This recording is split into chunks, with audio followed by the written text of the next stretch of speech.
खाना कैसा बना? बहुत ही अच्छा। हम दोनों ने मिलके बनाया। सही काम पर लगा दिया इसको तुमने। नहीं, मैंने काम पे नहीं लगाया, आज इसने खुद लग कर सब कुछ किया। सारी प्लानिंग भी तो इसने खुद की थी। ऐसे भतीजे मान गए तुम्हारी सेटिंग को। अरे भाई, हम तो सब छुपते छुपाते यहाँ आ रहे थे, यहाँ आके सबका भांडा ही फूट गया। अरे आपको याद नहीं, बचपन में भी ऐसी शरारतें करता था।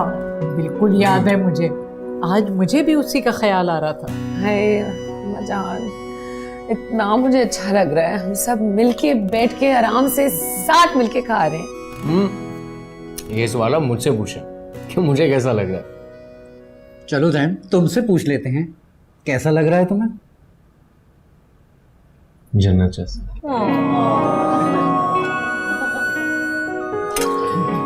मेरी नाराजगी, मेरा गुस्सा सब हार गए। बेवकूफ था मैं जो मुझे लगता था कि मुझे अकेला रहने की जरूरत। तन्हाई कितना बड़ा अजाब है, इस बात का अंदाजा मुझे आप सबसे दूर होकर हुआ। और इस सब में थोड़ा बहुत कमाल मेरा है। तो और क्या? वो तुम्हें क्या लगा? तुम्हें मैं भी इग्नोर कर रही होती थी?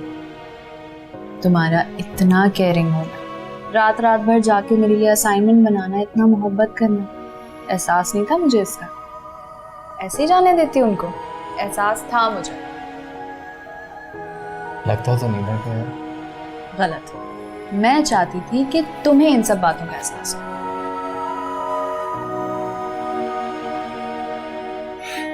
ज़ैन, ये सब हमारी जिंदगी है, इन सब के बगैर हम कुछ नहीं हैं। माशाल्लाह जोया, आखिर पसंद किसकी है? आखिर बहू किसकी है? आखिर बीवी किसकी है? अल्लाह तेरा लाख लाख शुक्र है, आज मैं बहुत खुश हूँ। मेरी सारी फैमिली एक दफा फिर से एक ही घर में, एक ही छत के नीचे खुशी खुशी रहे।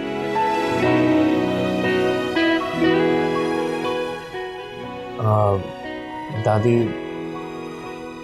हम आपके साथ वापस नहीं जाएंगे। क्या?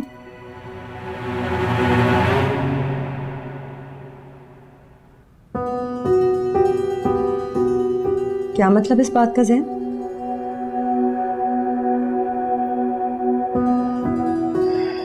अम्मी, मैंने फैसला किया कि मैं और जोया यहीं रहेंगे। किस खुशी में? बस वैसे ही।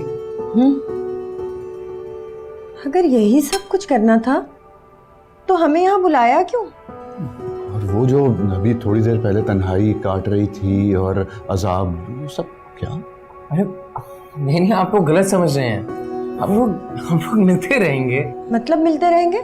मतलब अम्मी, वीकेंड्स पे इस तरह मिलते रहेंगे, मुलाकात होती रहेगी। लो, सारी सेटिंग का सत्यानाश कर दिया।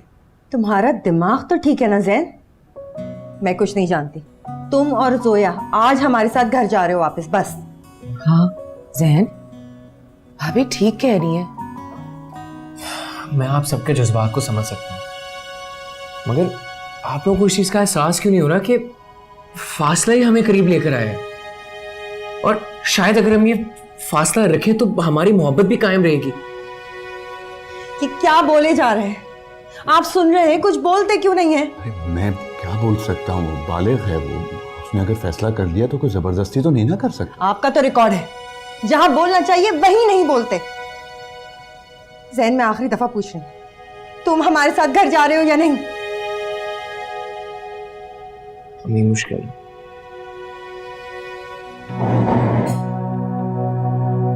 तो फिर ठीक है, हम सब अभी और इसी वक्त घर वापस जाएंगे।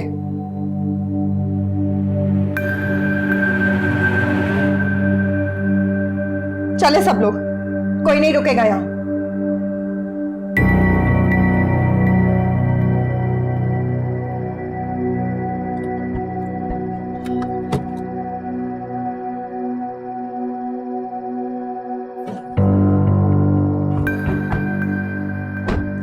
भाभी, आपको इस तरह खाना छोड़ के नहीं आना चाहिए था। उस वक्त से जोया मैसेजेस कर रही है। मुझे ना किसी की फालतू बातें नहीं सुननी है। और वहां बैठकर किसी एक ने नहीं कहा कि जोया और जैन चलो घर वापस चलो। अरे भाभी, मैंने तो कोशिश की थी ना। क्या कोशिश की थी तुमने? अरे भाई, हम में से पहले भी इस मामले में कोई नहीं बोला था, तो आप कैसे बोलें? अम्मा सही कह रही हैं, पहले तुमने खुद ही निकाला था जैन को घर से, अब उसकी मर्जी है वो आना चाहता है या नहीं। अरे कितने आसानी से कह दिया आपने कि उसकी मर्जी है। हमारी इकलौती औलाद है। कोई अंदाजा है अपनी औलाद के बगैर सारी जिंदगी कैसे गुजरेगी? अजीब सी। भाभी ठीक कह रही है। तो वहां क्यों नहीं बोला कि मैं ठीक कह रही हूँ? यहाँ आके बोलने की क्या जरूरत है? अरे भाभी, आप मौका ही कहाँ देती है बोलने का? बीच खाने में उठ गई कि चलो सब घर चलो। तो पता है कितना गुस्सा था मुझे जैन पर। और जोया को तो देखे जरा, खामोशी से बैठी रही, कुछ बोली नहीं मुंह से। भाभी, जिंदगी का यही असूल है, जब बच्चे बड़े हो जाते हैं ना। शायद मुझे जिंदगी का फलसफा सुनाने की जरूरत नहीं है। बिल्कुल फालतू बात सुनने के मूड में नहीं हूँ मैं। इतने दिन के बाद मैं अपने बेटे से मिली थी, ढंग से बैठ के मैंने उससे 2 बातें भी नहीं की। हद हो गई है। मेरी तो समझ से